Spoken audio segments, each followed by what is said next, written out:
VSiN Weekend Morning Line on VSiN, the sports betting network. Hour number 3 of the VSiN Weekend Morning Line. Happy Memorial Day weekend to all as we have a busy weekend ahead, a busy day ahead, as we will talk a little more Oilers and Stars. Game 4 coming up north of the border. Game 3, I apologize. Game 3 coming up north of the border. Oilers and Stars evened up at 1 game apiece. Reid WIlkins live from Edmonton at the bottom of the hour. Zach Cohen will give us his best bets for Game 4 of the Knicks taking on the Pacers today. Man, I am all over the place. That's Game 3. I got the Game 3s last night. Game 4s. All right. Game 3s. Just in your mind, Tim. Game 3. Okay. I want to get back to something real quickly. So I don't want to belabor the point, but we did, the blind resumes there just a moment ago. And I did my top 12 quarterbacks. We kind of rushed through them. So I did this exercise, I want to say about a month ago on primetime.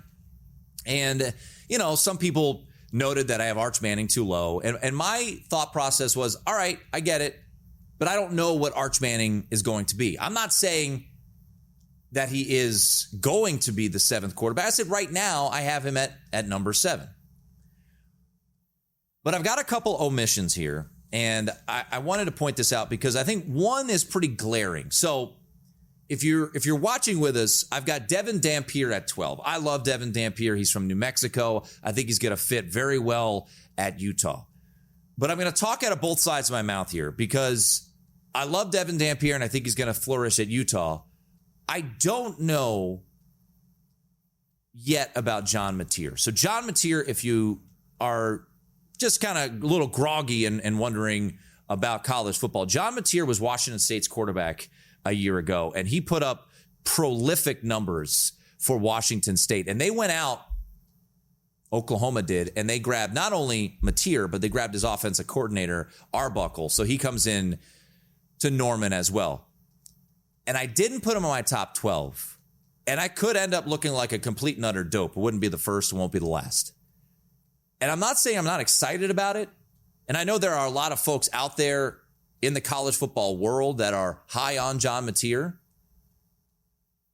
I look at his schedule last year and he put up some big time numbers, but let's recognize who it was against. It was against the Mountain West, right? That's what Washington State essentially plays against. So is his skill set going to translate to the SEC right away? I guess we'll find out. Now, you can make an argument, hey, didn't a Washington State quarterback go to Miami and do pretty darn well last year? Yes, he did. That would be Cam Ward. So I think John Mateer is one of the more fascinating quarterbacks heading into 2025. I just don't know if I'm ready to drink the Oklahoma Kool-Aid just yet. But they know it's a big year, obviously, down there in Norman. Brent Venables is year number, 4, I believe, for Brent Venables down there. Also losing to Navy in a bowl game. I know it's a bowl game, but not a great look to end up the regular season. But I'm intrigued. I didn't have him in my top 12, but I am very intrigued by what John Mateer could be, but I got to see it first. And I also left off Darian Mensah, who goes to Duke. I know our guy Chris Massaro thinks he's going to have a phenomenal season there with the Duke Blue Devils. Certainly could be the case. I left off Carson Beck, which I think if I did this again, I probably would put Carson Beck in there now that I've looked a little bit more into the numbers. And I think the numbers outweigh the perception of Carson Beck, and especially with Mario Cristobal saying he's going to be full go. But a couple other guys real quickly before we get back to the games today that I left off my list that very well could end up being very productive quarterbacks. And I also think this is worth noting. This upcoming season, I think, and Ari Wasserman, I think, wrote an article about this over at On3, could be the year of the quarterback because we don't know what to expect from maybe the most talented team in the country in the Ohio State Buckeyes when it comes to their quarterback position in Julian Sayin. We don't know what Notre Dame, who went to the national championship a year ago and has a win total of 10.5, is going to be like at quarterback with C.J. Carr. We don't know what the quarterback position is going to look like at Alabama with Ty Simpson. So you've got a lot of these very highly power-rated teams with question marks at quarterback. Hope and optimism, but question marks, right? And then you've also got teams like a Louisville who brings in Miller Moss from USC. Kevin Jennings is back at SMU. I didn't put him on the list here. They went to the playoff a year ago. What about Baron Morton at Texas Tech? They are spending money like it's going out of style down there in Lubbock. So there's a lot of pieces. Avery Johnson had preseason Heisman hype a year ago. I remember sitting out here in the sports book when Big 12 Media Days were in town last summer, and everyone was telling me that Avery Johnson's going to take the world by storm. Didn't really happen, but he's back. Rocco Becht also. How about Rocco Becht and Avery Johnson to start the college football season in 90 days over in Ireland? Not a bad way to start the season. A little Farmageddon there in Ireland. All right, let's put that to bed for now. Don't you worry. We'll continue to talk plenty of college football here on the program. And as always, please check out the VSiN College Football Betting Podcast wherever you get your podcast. But tonight we get Game 3, Pacers and Knicks. Right now, the Knicks, a 2-point underdog there against the Indiana Pacers. And Pascal Siakam of the Indiana Pacers is understanding the situation at hand for the Pacers. Yes, they're up 2-0, but they cannot take their foot off the gas pedal because that 2-0 lead can quickly evaporate. We have a long way to go, and it's only going to get tougher for us, and I think we just got to continue to stick to the plan. We worried about one game, we're not really thinking ahead. We focus on Game 3 at home. Can't wait to get back to our fans. They're itching to have us out there, and I know it's going to be crazy. We can't wait to play in front of them. It's interesting, and it's maybe not an apples to apples comparison, but it's worth bringing up. The Indiana Pacers went to Cleveland, took Game 1, stole Game 2, right, with the great comeback there and the three-pointer from Tyrese Halliburton as time expired. So some comparisons there, except it was Game 1 that ultimately happened, right, in the Knicks series. And then they came back home to take on the Cavaliers in Game 3, and what ultimately happened? Cavaliers went out there and won that game by 22. So you think back to where we were in that series, a series that the Pacers ultimately won in 5 games, but Game 3 was kind of their fly in the ointment, if you want to say. And for Karl Anthony Towns, who has struggled defensively, offensive numbers have been there, got benched for a good chunk there of Game 2 at Madison Square Garden. He knows that this series can quickly turn right back around, right? So, the funny thing is, both of these teams in the previous round went on the road and won Game 1 and 2. Pacers beat the Cavaliers, Games 1 and 2. Knicks beat the Celtics, Games 1 and 2. Game 3, they both lost at home. And that's certainly what Karl Anthony Towns and company are hoping happens tonight. As quick as you win 2 games is as quick as you can lose 2 games. So just bank on my experience and we just got to execute at a high level. Total sitting at 224. Spread actually has seen a little bit of Nick money come into the market. Right now, Circa sitting at 1.5. There was a 2.5 out there earlier today at DraftKings. That has been scooped up. So total holding strong at 224, but the spread has dipped down to 1.5. Once again, the expectation is for there to be a lineup change. Will it be Mitchell Robinson? That's what Ian Begley of SNY is reporting.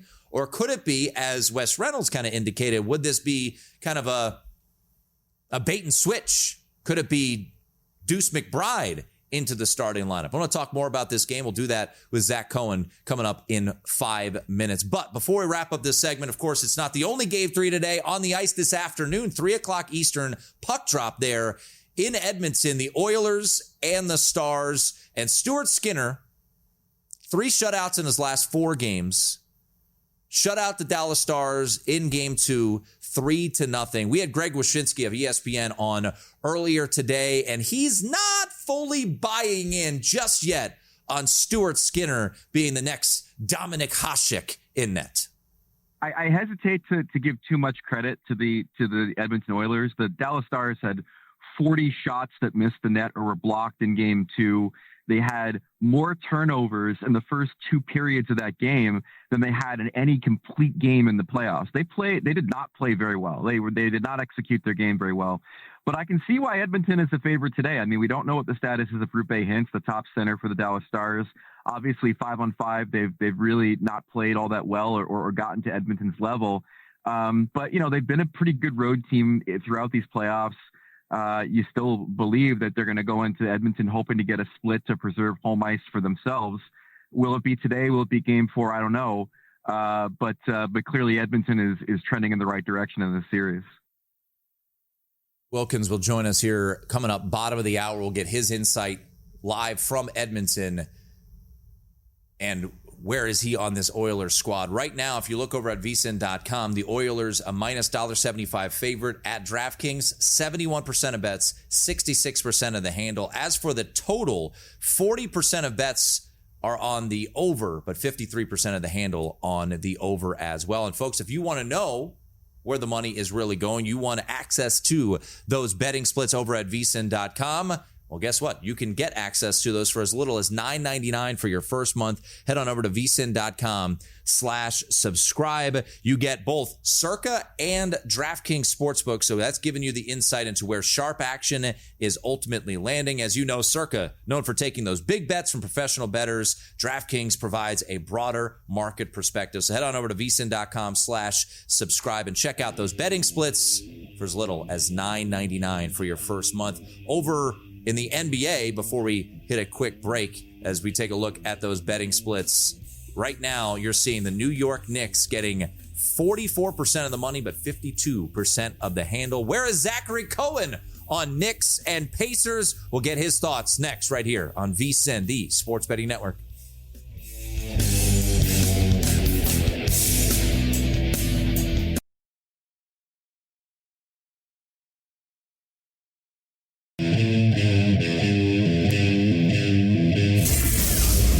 Tuned in to the VSiN Weekend Morning Line. You know, folks, Circa Survivor, Circa Millions, the guarantees are out. It's $21 million. And if you're like, I want to get out there, but where should I stay? Well, you should probably just stay at Circa because they've got this offer going right now. It's the all-in summer hotel package, ladies and gentlemen. It starts tomorrow, May 26th. All in at Circa Las Vegas, $400. Here's what you get. 2 nights stay at Circa, $100 dining credit, $100 beverage credit, and your very own daybed at Stadium Swim. It's all for $400. Resort fees and taxes included. This limited time offer is valid for stays between May 26th, which is tomorrow, and September 1st, or September 4th, I beg your pardon. Don't miss out. Lock in your all-in summer package now, circalasvegas.com. So if you are planning on coming out to Vegas to sign up for Circa Millions or Circa Survivor, not a bad little package to hang out here at Circa. All right, let's head to our progressive guest line, continue our discussion of Game 3 of the Eastern Conference Finals, as well as a little Roland Garros chatter, because I know our guy, Zach Cohen, has been up in the wee hours of the morning watching what's unfolding on the clay. I'm watching my DMV brother right now, Francis Tiafoe, up for the first 2 sets, so hopefully he can move on to the third round. So Zach Cohen joins us right now at Betting on X. Before we get to the NBA and your column up at VSiN.com, you do have a best bet on the clay coming up in less than 15 minutes. Lay it on us, sir. What do you got coming up in 15 minutes over in Roland Garros? Over Bodek van de Zandschulp. This is not a match that will be on a lot of radars, but it's one that I do think there's a real edge. Nava is a player that is 30-9 at the challenger level this year, has won 3 clay court titles at that level and made another final at that level. This is kind of like a really, really good AAA pitcher going against a lineup of, pro level players that are batting under 200. So this is a really good spot for Nava, who just is a very comfortable clay court mover, has a lot of power, playing against a player that is 4-9 this year, has a big win over Novak Djokovic, which is why I believe people still remember who he is, but has just not played very good tennis since 2022, honestly. So I think you're getting a really good value on an up-and-coming player over, a more known player, but one that is definitely falling off. All right. So your mic wasn't on there just in the very, very beginning of that. So you're going with Nava here, who, by the way, if you want the rotation number, 8277. So you're going with the plus price here, the slight dog? Yes, I'm taking the plus money on Nava. I don't know if what got cut off, but 30-9 this year at the challenger level, 3 clay court titles at that level, and he is made another final at that level. Just a very good clay court player against a very bad one. All right, there you go. Little French Open, and you'll be doing French Open write-ups, right? Oh, for VSiN.com as well? Yes, every day I will have a picks up for the following day. Okay, great. So make sure to check that out. And also up on VSiN.com, you can always read Zach's work when it comes to the NBA, as we've seen a little bit of movement towards the dog here in the New York Knicks, as right now, circa down to 1.5, couple other shops at 1.5. If you do like the dog and you want to take the 2, that's still out there at DraftKings and a couple other national shops. Money line, you're looking at around plus 110 being the best price out there. So let's just look at side first. We obviously know the Knicks are down 0-2. They're desperate here in this spot. Do you think the Knicks get on the board tonight and get a win against the Pacers? Yes, I think the Knicks are going to win tonight. I grabbed the money line at plus 117. This is a really interesting spot for me. I think that we've seen the Pacers now 2 rounds in a row have struggled in game 3s. There was, a 22-point blowout loss to the Bucks, who were playing without Dame Lillard in that series in the first round. Then last series, they lost to the Cavaliers in another blowout loss where, they could have taken a 3-0 lead in that series. It was almost an identical spot against Cleveland last round. I think that we've seen this Indiana team can kind of take its foot off the gas a little bit. And honestly, Rick Carlisle throughout his career has struggled in game 3s. He is 2-3 with Indiana, was 8-16 before getting to Indiana. And I do think that there are some things playing in the Knicks' favor in this game. With Scott Foster's out there, the extender hopefully will help New York get a win. But I do think that some of the lineup changes that we've already heard of, it's a step in the right direction, because I wrote in my column, Mitchell Robinson needs to play a little bit more. He's just been so good defensively, so good on the glass. Josh Hart needs to play a little bit less.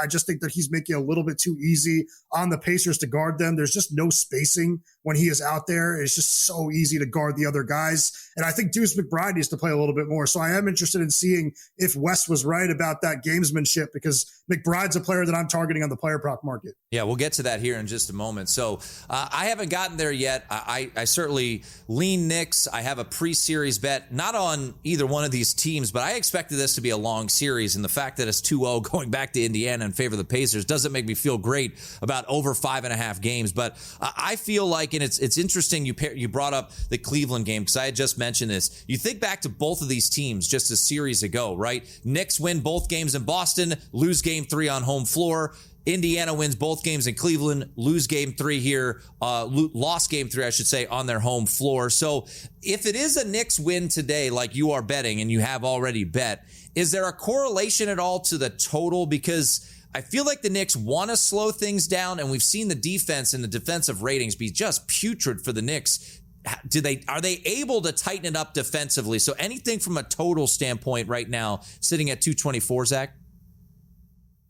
I would lean under, although I played the under in game 1. I felt really bad about it initially. I just think that we know the Knicks want to slow it down. It's just hard to stop this Pacers team from scoring when you have Jalen Brunson and Karl Anthony Towns out there as, almost traffic codes. So I just don't really trust the under, but it's definitely the right side to me. I just can't get myself to take it. Yeah, we saw Matt Moore put out after game 2. I think the defensive rating when Cat and Jalen Brunson were on the floor was 150, allowing 1.5 points per possession, which is almost like impossible. I think a traffic code is an apt comparison when you look at that. It is, was not pretty, needless to say. Zach Cohen joining us here, courtesy of our progressive guest line at Betting on X is where you can find him and read his columns over at VSiN.com. So you mentioned your best bet in the column is Knicks on the money line, and the market is agreeing with you right now, moving in that direction. Let's get to the player prop that you alluded to,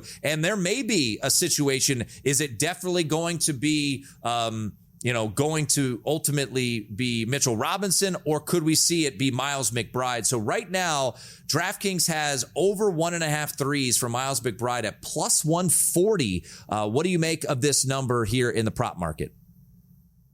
Yeah, I'd be jumping on the over. I got a little bit of a better number on that by doing it last night before these lineup changes were announced. But I do think McBride's going to knock down 2 threes here. He's played 25 minutes in both of these first 2 games. I think it's very clear that, Tibbs knows the value of his, willingness to shoot the 3. He has not shot it very well in this series, but when he's out there, the Pacers have to at least respect the fact that he's going to take it. And McBride has been great on the perimeter defensively in this series. So I don't think you're losing as much as you think if you do replace Hart with McBride, just because of what you're getting on the defensive end, but also what you're adding offensively. And McBride did knock down at least 2 threes in the final 3 games of that Celtics series. That was against a better Boston defense than we're seeing for Indiana. I just would be surprised if he doesn't at least take 4 or 5 threes here. And at those odds, I would love to have him. Even if he doesn't make them, I'd feel good about the play. You can follow Zach on Twitter at Betting on X. So a couple of best bets for tonight with the Knicks and the Pacers. Money line for the Knicks and a Deuce McBride over 1.5 threes prop. As we look back at last night and the obliteration that the T-Wolves did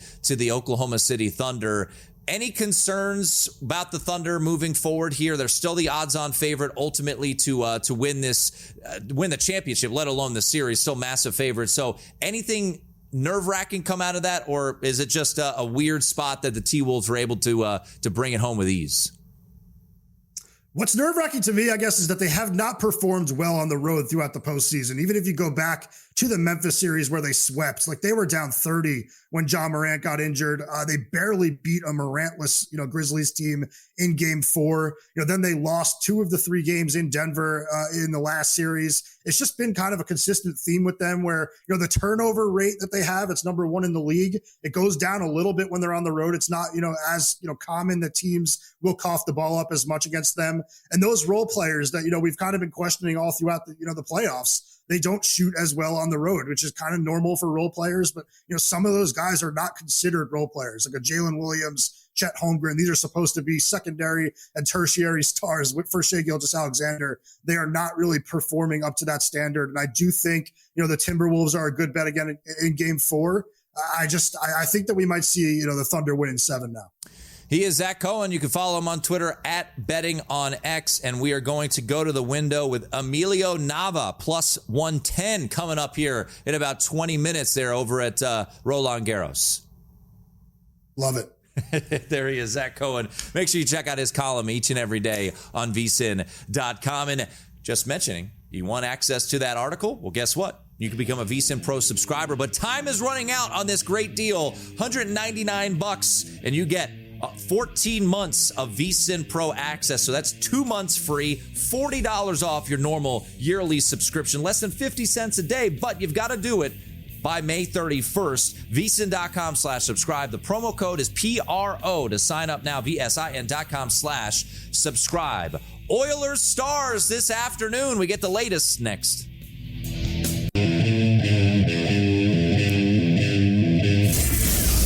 You're tuned in to the VSiN Weekend Morning Line. Busy weekend ahead. It is just day 2 of our 3-day weekend, right? And we're here to entertain you, get you ready for all the betting you can throw out there. We just gave you a nice little bet to sweat in the French Open, courtesy of our guy, Zach Cohen. We talked a little college baseball, a little Indy 500, plenty on the NBA, and of course, coming up in just a couple of hours, north of the border in Edmonton, Game 3 of the Western Conference Finals between the Oilers and the Dallas Stars. And to help us break it down, a gentleman who will be in attendance there later on this afternoon. Reid WIlkins joins us right now, courtesy of our Progressive Guest Line. You can catch his show weekdays from 3 to 6 p.m. Mountain Time on Edmonton Sports Talk. It is the Reid WIlkins Show. Reid, I'll start with just the timing of this, right? You have a game Friday night and then a quick turnaround, flight back home, and now a 1 o'clock local puck drop. Does this concern you at all for how we see this game play out, knowing obviously the physical nature of the sport and the quick turnaround time here for the Oilers and the Stars? Well, I mean, it's the same for both teams, so I don't see any big advantage there. Anybody who says ever seen a map or been to Edmonton knows there aren't a lot of short flights to Edmonton unless you're going from Calgary or Vancouver. And even Dallas, I think, has a lot of longer flights given where they're situated. So I think both teams are used to the travel. They would have both flown yesterday, no morning skate or anything like that today. So, yeah, it's been a physical series, but the Oilers are well equipped to stand up to this. I will say this, Tim, a lot of Oilers fans were horrified when they saw the schedule because matinees are generally, at home anyway, are generally uncommon for the Oilers. I mean, they might have 2 or 3 home matinees a year. And the interesting thing is, historically, even when the Oilers were a dominant team in the 80s, they've been quite poor in matinees. I mean, even those Gretzky teams would often lose matinees. In the McDavid-Draisaitl era, though, as they've become a better team, they've become better in matinees. I think it's just a little weird for the timing of the fans in this market to be going to a 1 o'clock game on a Sunday. I know I told you during the commercial, this is only the 3rd time in Oilers history they have had a home playoff matinee. Wow. They lost the other 2 in 97 and 98 to Colorado, but they won both those series as a big underdog. I don't know how much we can compare things that happened last century, but I'm always here for a good stat, and I like that. Reid WIlkins joining us courtesy of our progressive guest line. I was laughing because we played it on yesterday's show, and Connor McDavid, and I'm sure you saw it as well. Connor McDavid, very very tongue inside of cheek, after the game said, "Yeah, we can actually play defense, believe it or not." So, what have you made of the defensive efforts from this Edmonton squad over the last 4 games, as Stuart Skinner in net has had 3 shutouts over the last 4 games? Yeah, well, first of all, I mean, McDavid and some of the other players have gotten tired with that question because, look, the Oilers have made the playoffs 6 years in a row. I mean, they have been to the conference final 3 of the last 4 years. That comes with at least a measure of decent defending. So, I think it's a little false that they could only win 6-4 or need to score 3 power play goals every game to win.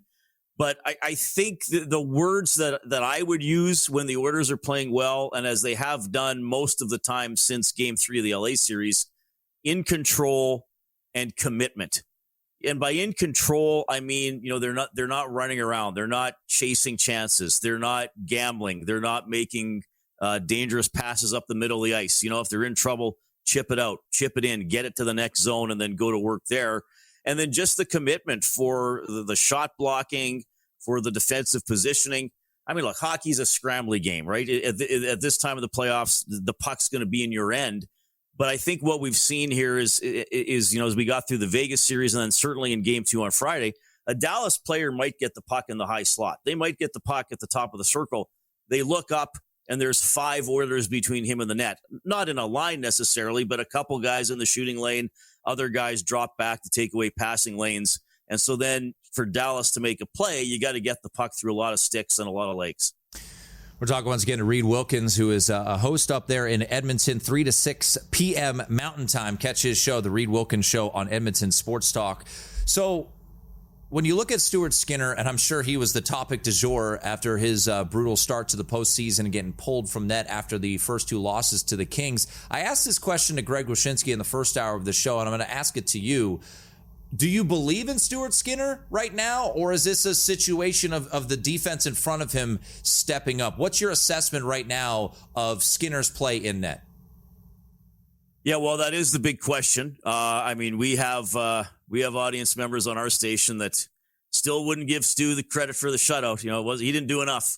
It was the team in front of him. But it is both, right? I mean, they are playing better, like I just explained.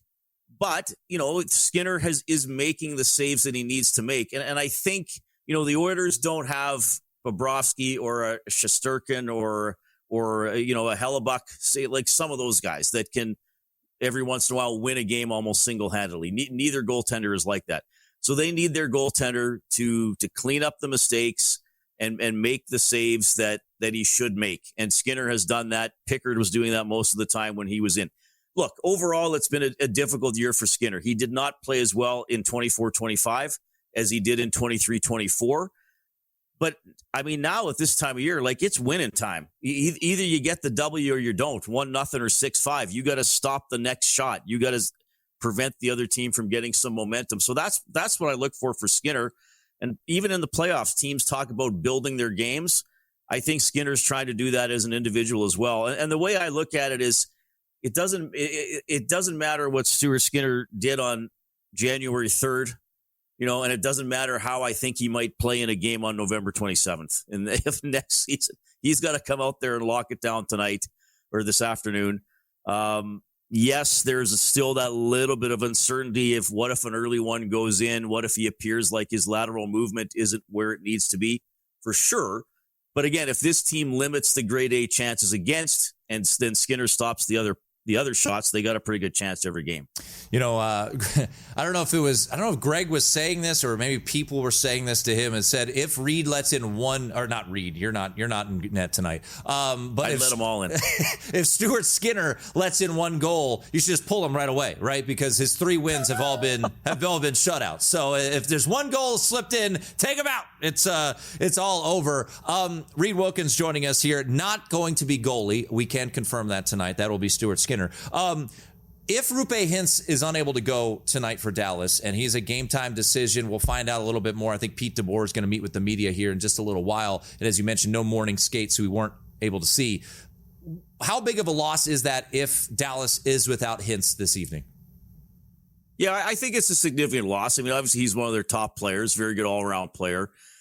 And, as we've been talking about, Dallas has had trouble getting a rush going, getting a forecheck going, and he's a very good player at that. Now, having said that, I mean, they have a lot of other dangerous players. Clearly, Rantanen has maybe been the best player in the playoffs to this point, like all teams, all series.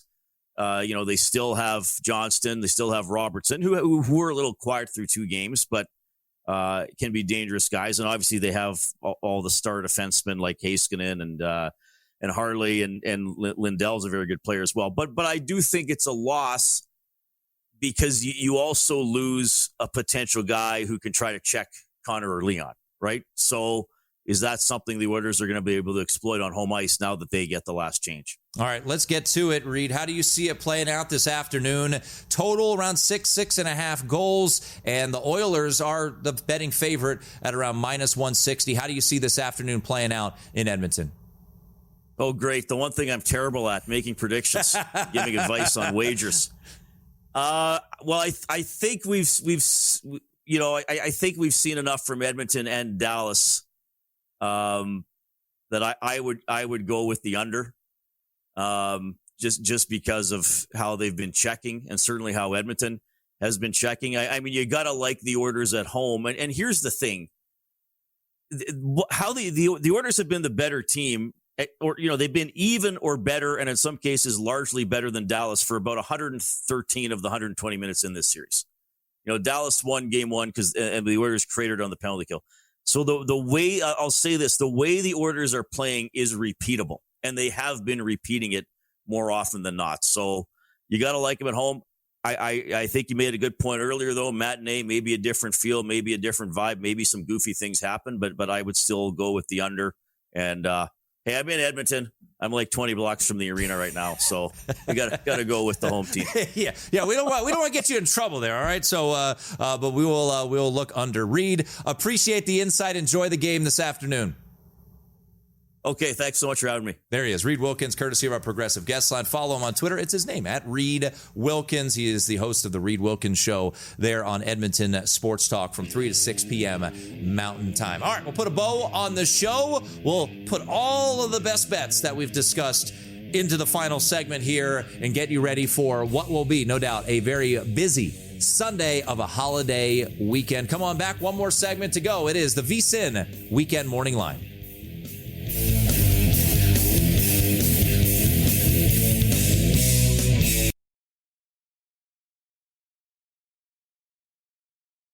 You're tuned in to the VSiN Weekend Morning Line. Wrapping things up here on a Sunday morning. Just a reminder, the VSiN Weekend Morning Line, hosted by this guy, Tim Murray, every Saturday and Sunday, 10 a.m. to 1 p.m. Eastern Time. And then I'm with you Monday and Tuesday evening on VSiN Primetime. Me and Matt Humans running you through all the live betting options that are out there. When we got chances to live bet right now, as we've got some tennis going on. We'll get to a tennis best bet courtesy of Zach Cohen, not me, here in just a moment. What I like to do with our best bets is I take them all from all of our guests, hand them out to you. I'll throw in a couple as well. So that's how we'll do to close things out. But I did want to make mention there of the best bet from our guy, Zach Cohen there. If you want to dive in on Emilio Nava over at Roland Garros, 8277 rotation number. That is courtesy of Zach Cohen. He said there's a little value to be had there. So I threw it in. Hey, let's keep ourselves entertained with a little clay court tennis. But that was a best bet courtesy of Zach Cohen. So, of course, on the ice, that's first, 3 o'clock Eastern, Edmonton taking on the Dallas Stars. This series even at 1 game apiece. Pete DeBoer, the head coach of the Dallas Stars, on heading up to Edmonton with the series even at 1. Having rewatched it, there's some things there we can build on. I don't think, our game is good enough to be up to nothing. So we're probably where we belong, and we got to go on the road and win.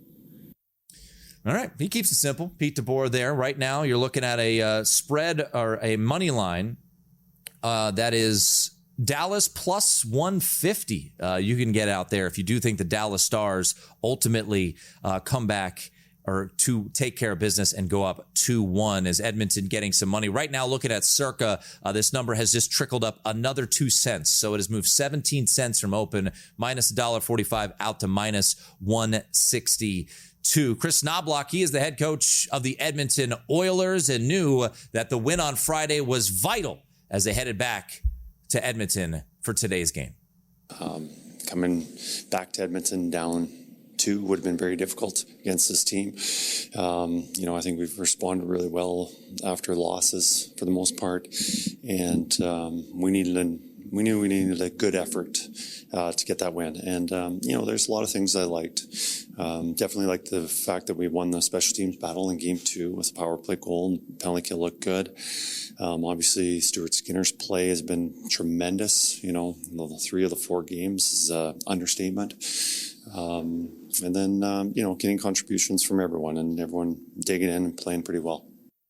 The status of Rupe Hintz still up in the air as one of the beat reporters for the Dallas Stars said Pete DeBoer will be holding his pregame availability in about an hour or so, and we'll find out more about the status of Rupe Hintz, who did leave the game due to injury late on Friday as the Stars, of course, lost 3-0. We just heard from Reid WIlkins, his thoughts on the game, and I agree with his assessment. And when you look at the total, look, I've enjoyed playing unders, and by enjoy, I mean it sucks pretty much every moment of it until you get home with the victory. But looking at the market right now, and as we get along in this series, and from the analysis that we've heard from everyone on this show over the past couple of days, it does feel like things are going to continue to be tightened up like this.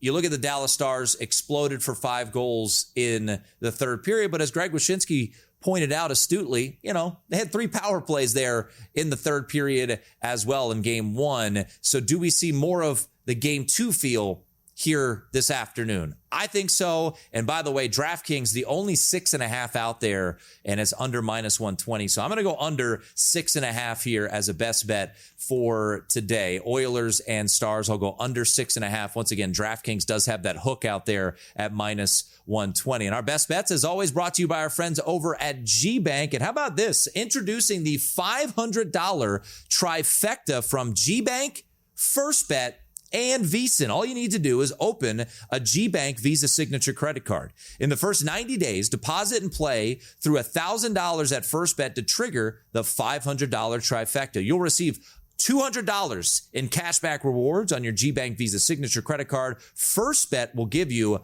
$100 deposit match. VSiN completes the trifecta with a free VSiN Pro subscription through August 31st. That's a $200 value. So once again, the $500 trifecta from GBank, First Bet, and VSiN. Head on over to vsin.com/GBank. This one-time promotion is limited to customers opening a new account in response to this offer and will not apply to requests to convert existing accounts. Apply today. Terms and conditions do apply. Of course, today we also get the Indy 500.